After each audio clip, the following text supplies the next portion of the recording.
কয়েক বছর আগেও কোরবানির পরদিন লালবাগের রাস্তায় হাঁটার পথ পাওয়া যেত না চামড়া বেচাকেনার ভিড়ে। তবে দিন দিন চিত্র পাল্টেছে। কোরবানির দ্বিতীয় দিনেও লালবাগে এবার জমেনি চামড়া বেচাকেনা। আবার স্বল্প পরিসরে যে বেচাকেনা চলছে সেখানেও ভালো দাম না পাবার অভিযোগ বিক্রেতাদের। গতবারের থেকে এবার কম। কারণ কি রে, তারা বলতে পারবো আমাদের থেকে। আমরা তো ধরেন সিজনালি ব্যবসা করি, 12 মাসে মনে করেন হয়তো দেখা গেছে 2-3 বার আসি বছরে। 7-8 বছরের থেকে এবছর দামটা ভালো, আমরা যতটুকু অবগত হয়েছি দামটা ভালো, কিন্তু এটা বিক্রি করতে আসলে আমরা সরজমিনে এই বাস্তবতাটা দেখতে পাই না। চামড়া কোনো দামই নেই, তো মানুষ কি করবো ভাইয়া বলেন। এবার ঢাকায় সরকার নির্ধারিত গরুর চামড়ার দাম প্রতি বর্গফুট 55 থেকে 60 টাকা, আর ঢাকার বাইরে প্রতি বর্গফুটের মূল্য নির্ধারণ করা হয়েছে 50 থেকে 55 টাকা।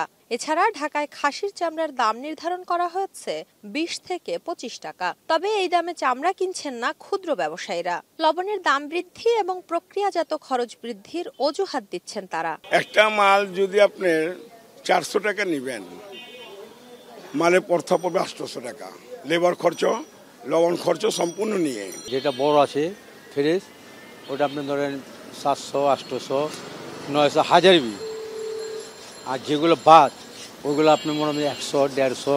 চামড়া ব্যবসাটা সিন্ডিকেট হওয়ার নেই, চামড়া ব্যবসাটা মানে চলে গেছে, এদেশের থেকে চলে গেছে। এদিকে এবার একদিনে 1.5 লাখ পিস চামড়া কেনার কথা জানিয়েছে Bangladesh hide and skin merchants association. পাশাপাশি এবার চামড়ার সরবরাহ কম বলেও জানিয়েছে তারা। কোনো মৌসুমী ব্যবসায়ী কোনো গাছতলায় বটতলায় বসে কিন্তু কান্নাকাটি করে না। 2-1 হয়তো আপনাদের সাথে করতে পারে, বেশিরভাগই তারা কিন্তু প্রথম রাতে ক্লিয়ার হয়ে যায়, তারা টাকা পয়সা নিয়ে চলে যায়। মৌসুমী ব্যবসায়ীরা না থাকলে কিন্তু চামড়া সব নষ্ট হয়ে যাবে। আমাদের তো প্রকৃত লোক বলে এত নাই, তারাই তো মেয়ে না। সরকার প্রতি বর্গফুট চামড়ার দাম নির্ধারণ করে দিলেও ব্যবসায়ীরা চামড়া কিনছেন চোখের আন্দাজে। ফলে অনেক ক্ষেত্রেই ন্যায্য দাম থেকে বঞ্চিত হচ্ছেন বিক্রেতারা। শম্পা বিশ্বাস, এখন, ঢাকা।